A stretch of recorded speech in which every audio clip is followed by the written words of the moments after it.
تو شب معراج منانا جائز ہے اور نہ اس دن روزہ رکھنا یہ ثابت ہے، بلکہ معراج کون سے مہینے میں ہوئی یہ بھی کنفرم نہیں ہے، تاریخ تو چھوڑ دو مہینہ بھی کنفرم نہیں ہے، اس لیے شب معراج کے نام سے کوئی رات منانا بدعت ہے، غلط ہے، جائز نہیں ہے، اور اگر کوئی کرتا ہے تو وہ توبہ کرے اور باز آ جائے۔ قرآن کے نام چندہ مانگنا کیسا ہے؟ قرآن کے نام چندہ مانگنے سے کیا مطلب ہے؟ کیا پوچھنا چاہ رہے ہیں؟ قرآن کے نام چندہ مانگنا کیسا ہے؟ اگر ایک قرآن کا پیسہ آپ دے رہے ہیں، مدرسے میں وہ قرآن جا رہا ہے، تو اس میں تو کوئی انشاءاللہ کوئی حرج کی بات نہیں ہے، لیکن کہیں کہیں میں نے سنا ہے ایسا کہ لوگ کیا کرتے ہیں کہ وہ قرآن کا پارا جو ہوتا ہے یا قرآن وہ خرید کے لا کے یہاں چندہ دیتے ہیں، پھر وہی باہر بک بھی رہا ہوتا ہے، وہاں سے کوئی خرید کر کے پھر مدرسے میں دے رہا ہے، تو یہ آدان پردان یہ کوئی اچھی بات نہیں ہے۔ یا تو آپ ڈائریکٹ مدرسے کے بچوں کو اگر قرآن کی ضرورت ہے تو قرآن دیجئے، اور اگر مدرسے میں قرآن کی ضرورت نہیں ہے تو آپ مدرسے کے بچوں کے کھانے کا، ان کے رہنے کا، ان کی تعلیم کا بھی جو آپ پیسہ دیں گے اس پر بھی آپ کو پورا ثواب ملے گا۔ اس لیے جو ہے اس کے ثواب میں کوئی کمی نہیں ہوگی، اگر قرآن کی ضرورت ہے تو قرآن دیجئے، ورنہ اس کی کوئی ضرورت نہیں ہے۔ روزے کی حالت میں بیوی کو بوسہ لینا کیسا ہے؟ جائز ہے، شرط یہ ہے کہ انسان اپنے اوپر کنٹرول رکھ سکتا ہو، ایسا نہ ہو کہ بوسہ لینے کے بعد وہ بیوی کے اوپر واقع ہو جائے اور اس کو کفارہ دینا پڑے۔ اگر بوسہ لینے کے بعد انسان اپنے آپ کو کنٹرول کر سکتا ہے تو انشاءاللہ کوئی حرج کی بات نہیں ہے، اللہ کے پیارے نبی صلی اللہ علیہ وسلم سے اس کا ثبوت ملتا ہے۔ جوتا یا چپل پہن کر جنازے کی نماز پڑھ سکتے ہیں یا نہیں؟ پڑھ سکتے ہیں، لیکن ایک بات یہ دیکھ لیجئے کہ جوتا یا چپل میں گندگی تو نہیں لگی ہے۔ جوتا یا چپل میں کبھی کبھی ایسا ہوتا ہے آپ راستے میں جا رہے ہیں، کہیں گندگی ہے تو وہ لگ جاتی ہے، تو جوتا چپل کو نماز پڑھنے کے پہلے ایک بار زمین پر رگڑ لیجیے، اس کو دھونے کی ضرورت نہیں ہے، آپ ایک بار زمین پر رگڑ لیں گے انشاءاللہ وہ پاک ہو جائے گا اور آپ اس کو پہن کر کے نماز پڑھ سکتے ہیں۔ کس عمر میں شادی کرنا چاہیے؟ شادی کے لیے کوئی عمر فکس نہیں ہے، ہمارے بھارت سرکار میں لڑکیوں کی 18 سال اور لڑکوں کی 21 سال کی عمر جو ہے بھارت سرکار کے قانون کے حساب سے طے ہے۔ اسلامی اگر آپ قانون کی بات کریں، شریعت کی بات کریں، تو ہماری شریعت میں یہ بتایا گیا کہ انسان جب بالغ ہو جائے، لڑکی کو جب مینسز آنے لگے تو وہ بالغ ہو جاتی ہے، اور لڑکے کو جب زیر ناف بال آ جائیں، داڑھی مونچھ کے بال آ جائے تو بالغ ہوتا ہے۔ بالغ ہونے کے بعد، اور صرف بالغ ہونا کافی نہیں ہے، مطلب اس لائق ہو جائے کہ انسان گھر گرہستی کی ذمہ داری، بعض لڑکے جو ہیں وہ بالغ تو ہو جاتے ہیں مگر ان کا بچپنا اور لڑکپن قائم رہتا ہے، تو وہ عمر جو ہے مناسب نہیں۔ جب انسان بالغ ہو جائے اور میچیور ہو جائے، ذمہ داری اٹھانے کے قابل ہو جائے تو اس کی فوراً شادی کر دینی چاہیے۔ گھر کی صفائی کے دوران جال مکڑی کو مارنا کیسا؟ مار سکتے، کوئی حرج کی بات نہیں ہے۔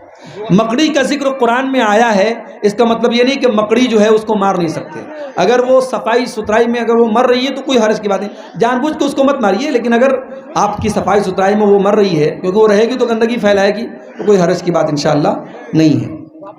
میرے علم میں ایسی کوئی دلیل نہیں ہے جس میں مکڑی کو مارنے سے منع کیا گیا۔ قبرستان کے زمین پر گائے بکری چرانا کیسا ہے؟ صحیح نہیں ہے۔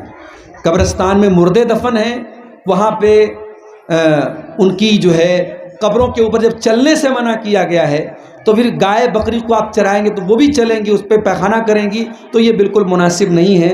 قبرستان میں یہ سب حرکت نہیں کرنی چاہیے۔ اگر بیوی 2-3 دن سے شوہر سے بات نہ کرے تو کیا حکم ہے؟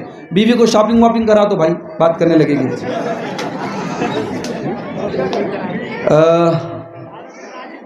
آپ سے گزارش یہ ہے کہ جلسے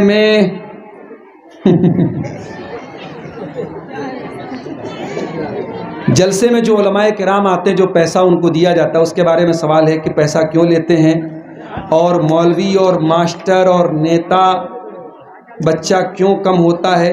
دیکھیے بھئی، اگر آپ یہ چاہتے ہیں کہ جو مولوی لوگ تقریر کرنے آئیں وہ فری میں تقریر کریں اور فی سبیل اللہ چلے جائیں، تو بھائی پھر ان کے بیوی بچوں کو کون پالے گا؟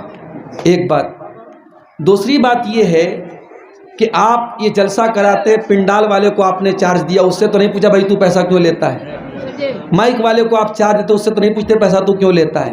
تو سارے لوگوں کو دینے کے لیے آپ کے پاس پیسہ ہے، اور مولوی کے لیے آپ یہ سوال بنا کے پوچھ رہے ہیں۔ اور ایک بات یہ سن لیجیے کہ ہماری قوم کو میں یہ نہیں کہتا کہ صرف مولوی کی ضرورت ہے، ہماری قوم کو ڈاکٹروں کی بھی ضرورت ہے، ہماری قوم کو وکیلوں کی بھی ضرورت ہے، ہماری قوم کو ماسٹروں کی بھی ضرورت ہے۔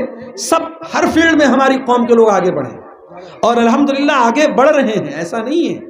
آپ کے اسی سیمانچل کی دھرتی سے بہت بڑے بڑے پروفیسر پیدا ہوئے ہیں، بہت بڑے بڑے ڈاکٹر پیدا ہوئے ہیں، لیکن میں یہ کہتا ہوں کہ اپنے بچوں کو آپ عالم نہ بنائیں، ٹھیک ہے، کوئی مسئلہ نہیں ہے، مگر اتنا دین ضرور سکھا دیں اپنے بچے بچیوں کو کہ وہ ڈاکٹر بنے، وہ انجینئر بنے، وہ وکیل بنے، وہ کچھ بھی بنے، اللہ کو نہ بھولے، ایمان کو نہ بھولے، اپنی آخرت کو نہ بھولے، اس لائق بنا دو۔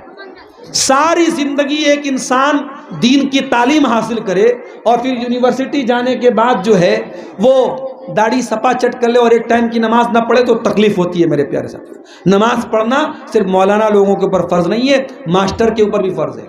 مدرسے میں مولوی صاحب آئیں گے، ان کے چہرے پر داڑھی رہے گی، اور ماسٹر صاحب آئیں گے، ان کے چہرے پر داڑھی نہیں رہے گی۔ داڑھی نہیں رہے گی تو لوگ کہیں گے ماسٹر صاحب آ گئے۔ اے بھیا، یہ کہاں لکھا ہے کہ ماسٹر داڑھی نہ رکھے اور مولوی داڑھی رکھے؟ داڑھی رکھنے کا حکم صرف مولوی کو ہے، ماسٹر کو نہیں ہے۔ یہ بہت بڑی غلط وچار دھارا ہے، اس کو ہمیں دور کرنے کی ضرورت ہے۔ ایک سوال دیکھیے، آیا کہ عورت کے چہرے کا پردہ ہے یا نہیں ہے؟ دیکھیے، ہمارے بنگالی بیلٹ میں خاص طور سے چہرے کے پردے کا رواج کم ہے، مگر میں یہ بتا دوں آپ کو کہ شریعت کی اگر آپ بات کریں، قرآن و حدیث کی اگر آپ بات کریں تو قرآن و حدیث میں چہرے کا پردہ ضروری ہے۔